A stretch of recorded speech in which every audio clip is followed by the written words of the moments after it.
राधे राधे। जय माता दी। माता रानी अपने भक्तों पर अपनी कृपा दृष्टि हमेशा बनाए रखे। नवरात्रि के तीसरे दिन माँ चंद्रघंटा की पूजा की जाती है। माँ दुर्गा के तीसरे स्वरूप की पूजा करने से धन धान्य की बढ़ोतरी और ऐश्वर्य की प्राप्ति होती है। माँ के मस्तक में घंटे के आकार का अर्धचंद्र सुशोभित है, इसलिए इन्हें चंद्रघंटा कहा जाता है। माँ चंद्रघंटा को शांति और कल्याण का प्रतीक माना जाता है। शास्त्रों के अनुसार माँ चंद्रघंटा की सवारी शेर है। माँ के 10 हाथ हैं, जिसमें कमल और कमंडल के अलावा अस्त्र शस्त्र लिए हुए हैं। इसके साथ ही माथे पर अर्धचंद्र धारण किए हुए हैं। भक्तों के लिए माँ का ये रूप सौम्य और शांत है। माँ की पूजा के लिए सूर्योदय से पहले उठकर सभी कामों से निवृत्त होकर स्नान कर लें और साफ सुथरे कपड़े पहन लें। फिर कलश और माँ दुर्गा के साथ माँ चंद्रघंटा की पूजा करें।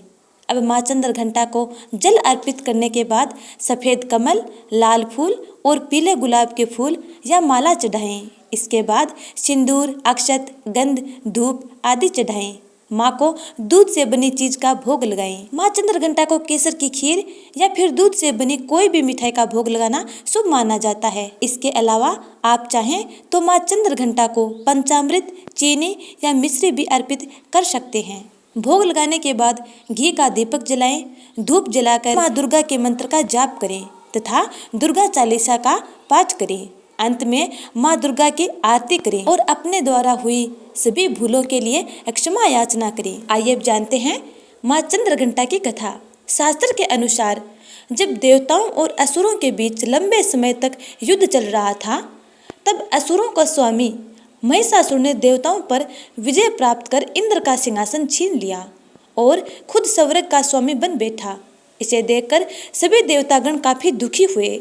स्वर्ग से निकाले जाने के बाद सभी देवतागण इस समस्या से निकलने के लिए त्रिदेव ब्रह्मा, विष्णु और महेश के पास गए। वहां जाकर सभी देवताओं ने असुरों के किए गए अत्याचार और इंद्र, चंद्रमा, सूर्य, वायु और अन्य देवताओं के सभी छीने गए अधिकार के बारे में भगवान को बताया।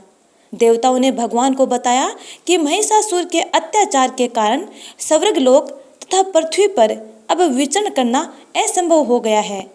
तब यह सुनकर ब्रह्मा, विष्णु और भगवान शिव अत्यंत क्रोधित हो गए। उसी समय तीनों भगवान के मुख से एक ऊर्जा उत्पन्न हुई। देवतागणों के शरीर से निकली हुई ऊर्जा भी उस ऊर्जा से जाकर मिल गई। यह ऊर्जा 10 दिशाओं में व्याप्त होने लगी। तभी वहां एक कन्या उत्पन्न हुई। तब शंकर भगवान ने देवी को अपना त्रिशूल भेंट किया। भगवान विष्णु ने भी उनको चक्र प्रदान किया। इसी तरह से सभी देवता ने माता को अस्त्र शस्त्र देकर सजा दिया। इंद्र ने भी अपना वज्र एवं ऐरावत हाथी माता को भेंट किया। सूर्य ने अपना तेज तलवार और सवारी के लिए शेर प्रदान किया। तब देवी सभी शस्त्रों को लेकर महिषासुर से युद्ध करने के लिए युद्ध भूमि में आ गई। उनका यह विशाल रूप देखकर महिषासुर भय से कांप उठा। तब महिषासुर ने अपनी सेना को माँ चंद्रघंटा के ऊपर हमला करने को कहा। तब देवी ने अपने अस्त्र शस्त्रों से असुरों की सेनाओं को क्षण भर में नष्ट कर दिया।